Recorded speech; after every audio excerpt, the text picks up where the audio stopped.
రాష్ట్ర bar association పిలుపు మేరకు సిద్దిపేటలో టి రవికుమార్పై ఏఎస్ఐ దాడిని ఖండిస్తూ మంచిర్యాల జిల్లా బెల్లంపల్లి పట్టణంలోని జూనియర్ సివిల్ కోర్టు ముందు రహదారిపై న్యాయవాదులు రాస్తారోకో నిర్వహించారు.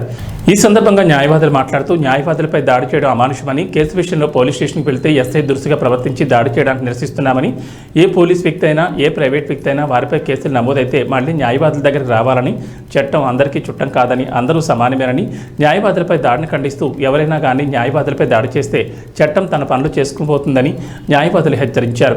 కోర్టు ముందు న్యాయవాదులు రాస్తారోకో నిర్వహించడంతో కొద్దిసేపు వాహన చోదకులకు రాకపోకలకు అంతరాయం కలిగింది.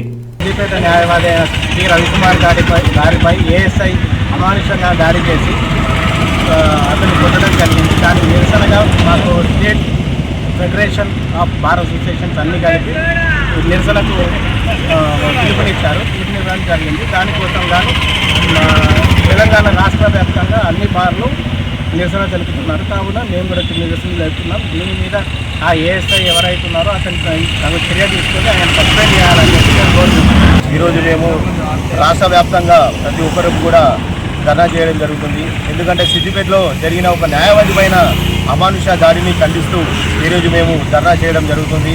అయితే కొత్త చట్టాలు వచ్చినప్పటికీ కూడా ఆ కొత్త చట్టాల్లో అతి క్లిష్టమైన సెక్షన్లు అమల్లో ఉన్నప్పటికీ కూడా పోలీసు వాళ్ళు న్యాయవాది పైన దాడి చేయడం చాలా అమానుషకరణము. ఎందుకంటే అతని పైన క్రిమినల్ కేసు బుక్ అయిన ఒకవేళ రిజిస్టర్ అయినప్పటికీ వెంటనే రిజిస్టర్ అయినప్పటికీ కూడా మళ్ళా తర్వాత అతని తరపున మేమే న్యాయవాదులము వాదించడానికి ముందు రావాల్సి వస్తుంది. కాబట్టి అటువంటి న్యాయవాది పైన చేయి చేసుకోవడము చాలా అమానుషము. పోలీసు వాళ్ళు ఇది గ్రహించాలి.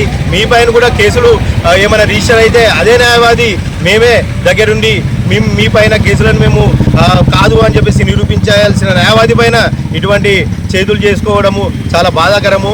ఎందుకంటే మీరు కూడా చట్టానికి అతిథులే, మీరు చట్టం ఎవరికి కూడా చుట్టం కాదు.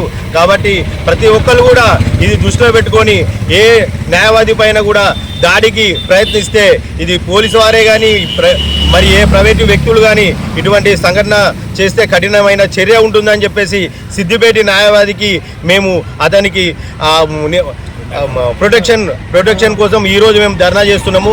అడ్వకేట్ యాక్ట్, ప్రొటెక్షన్ యాక్ట్ వెంటనే కూడా తీసుకురావాలని చెప్పేసి బార్ కౌన్సిల్ ఏదైతే హైకోర్టు వారు ఉన్నారో వాళ్ళకు కూడా మేము విజ్ఞప్తి చేస్తున్నాం. దయచేసి తొందరగా అడ్వకేట్ ప్రొటెక్షన్ యాక్ట్ను తొందరగా తీసుకొస్తే బాగుంటుంది. లేకుంటే ఇటువంటి దాడులే ఎదుర్కోవాల్సి వస్తుంది అని ఈ సందర్భంగా తెలియజేస్తున్నాం.